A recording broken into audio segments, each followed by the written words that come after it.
دگەل هەوڵێن بەشێک ژێ فراکسیۆنên کوردی لە بەغدا بۆ زێدەکردنا بڕگەیەکی di پرۆژە یاسaya بودجەیا 2017دا بۆ پابندبوونا هەولێر و بەغدا بە ڕێکەتنێ لێ حکوومەتە هەرێمێ ڕاگەهاند سەپاندنا هەر پابندبوونەکە تەک ئالی ڕەت دکەین.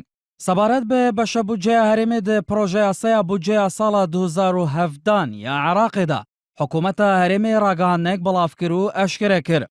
حکوومەتە فەدراڵ ساڵانە ببێ بەشداری پێکردن و شێوەریکردن دەگەل حکوومەتە هەرێمێ و سازیên wê پرۆژە یاسaya بودجەیا فەدراڵ ئامادە دکە و لە جواتە وەزیران تێپەژراندن.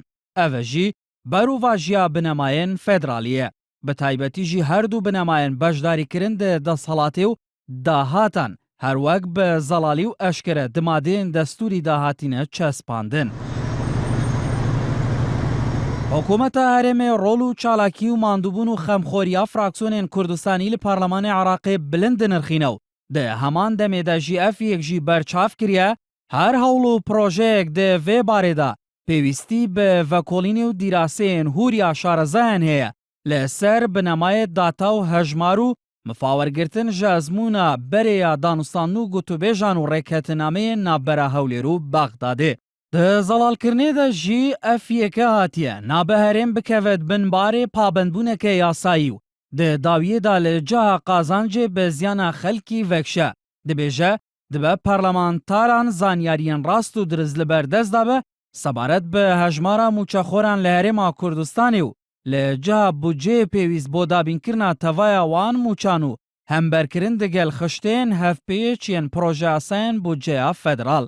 حکوومەتە هەرێمێ تەکە jî dike ji pêxemet garantîkirina dabînkirina tevayiya şayîsteyên darayiyên mûçexorên herêmê amade ye rêketinê digel hikûmeta federal bike û dibêje bi berovajî ve sepandina her pabendbûneke tek alî bi bêy hebûna rêketina hevbeş tê redkirin û nayê cîbcîkirin.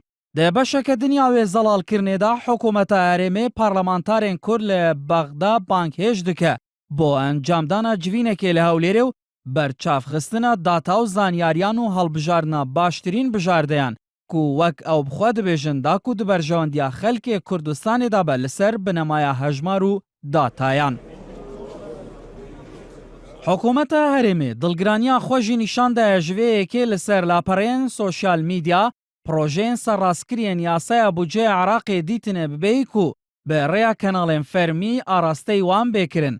Bi hejweyekê jî kirîne ev projeyê nikarin mûçeyê mûçexorên herêmê dabîn bike û bo wê mebestê jî hejmarek data û hejmar xistine berçav. Eşkere jî kiriye li gorî proje yasaya budceyê li hemberî 300,000 bermîlên petrolya tevayiya rojane herêm mehane tenê bi qasî 317 milyar dînar bo hatiye diyarîkirin.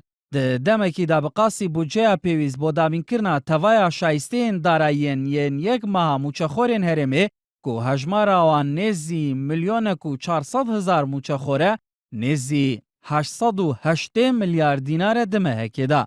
Dibêje tevayiya fermanberên herêmê nêzî 730,000 fermanber e û bo her mehekê jî pêwîstiya wan bi qasî 685 milyar dînaran e. حکوومەتە هەرێمێ بە hejweyekê jî kir bi tuawayekî di projeya serrastkirî de amaje bi mûçe û bexşînên xanenişînan û kesûkarên şehîd û astengdaran û xwendekaran û sûdmendên dinyên çavdêriya civakî nehatiye kirin. الآراء واضحة جدا لا يحتاج ولا يتحمل مداخلات أخرى في هذا الشأن. Berê jî û li roja 29 meha borî Aram Şêx Mihemed cêgirê serokê Parlemanê Iraqê di daxuyaniyekê de boyên artî ragihand di hewldane birgehekê di proje yasaya budceyê de ziyad bikin. Heya ku Herêm û Bexda neçar bikin pabend bin bi rêketinan.